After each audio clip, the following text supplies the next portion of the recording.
Good morning to all. I'm going to explain VSEPR theory, that is valence shell electron pair repulsion theory. This theory was proposed by Sidgwick and Paul in the year 1940. And this theory is used to predict the shape of a covalent molecule based on the electron pairs that surrounds the central metal atom.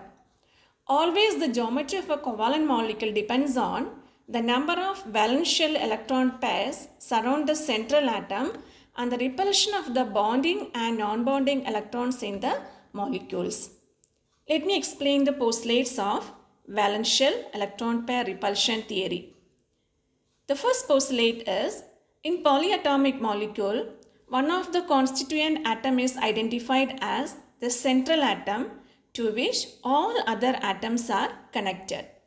The second postulate is, the total number of valence shell electron pairs decides the shape of the molecule. And the third postulate is, electron pairs in the valence shell of the central atom repel each other and have a tendency to arrange themselves as far as apart as possible to minimize the repulsion between them. The unshared pair of electrons, that is lone pair of electrons on the central atom, repel the most and it occupies the more space than that of bond pair electrons.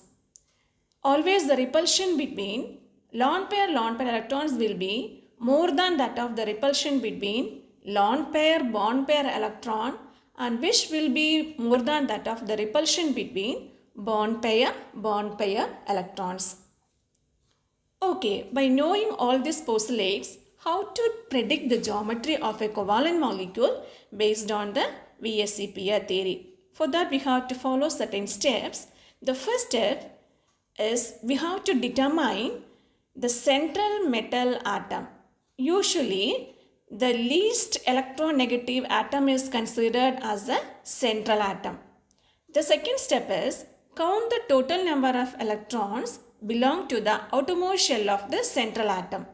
And the third step, count the total bond pair electrons, that is the number of atoms connected to the central atom by single bond.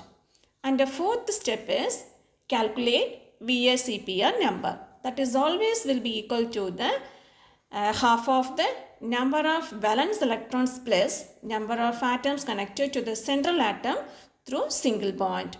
Then the last step is we have to calculate the total number of lone pair of electron, which can be calculated by subtracting total number of bond pair of electrons from the total number of electrons.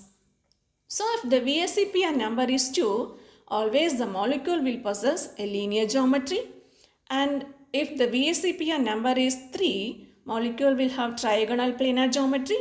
If the VSEPR number is 4, the molecule will have tetrahedral geometry, and if the VSEPR number is 5, molecule will have trigonal bipyramid geometry, and if it is 6, molecule will possess octahedral geometry, and finally if the molecule has VSEPR number 7, it possesses pentagonal bipyramid geometry.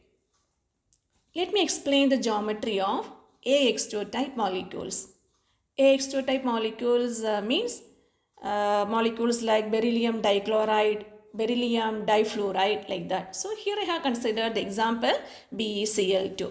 In BeCl2, the central atom is beryllium and the electronic configuration of beryllium is 2, 2, that is K shell consists of 2 electrons and the outermost L shell consists of 2 electrons. That is the number of electrons present in the outermost shell is 2.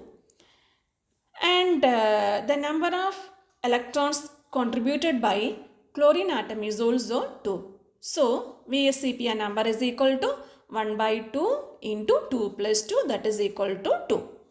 And the next step is to calculate total number of bond pair of electron. Always the total number of bond pair of electron will be equal to the number of chlorine atoms connected to the beryllium atom, that is 2. Therefore, number of lone pair of electron is equal to 2 minus 2. That is 0. So there is no lone pair of electrons present in the beryllium chloride molecule. So I can say beryllium dichloride molecule consists of only two bond pair of electrons. So these two bond pair of electrons lie as far apart as possible in order to minimize the repulsion between the bond pair electron. So this is possible only when the bond angle between the two chlorine atom is only 180. Therefore the molecule possesses a linear geometry.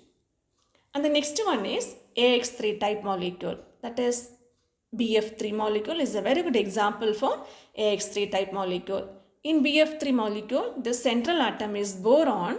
An electronic configuration of boron is 2, 3. Its outermost orbit consists of only 3 electrons.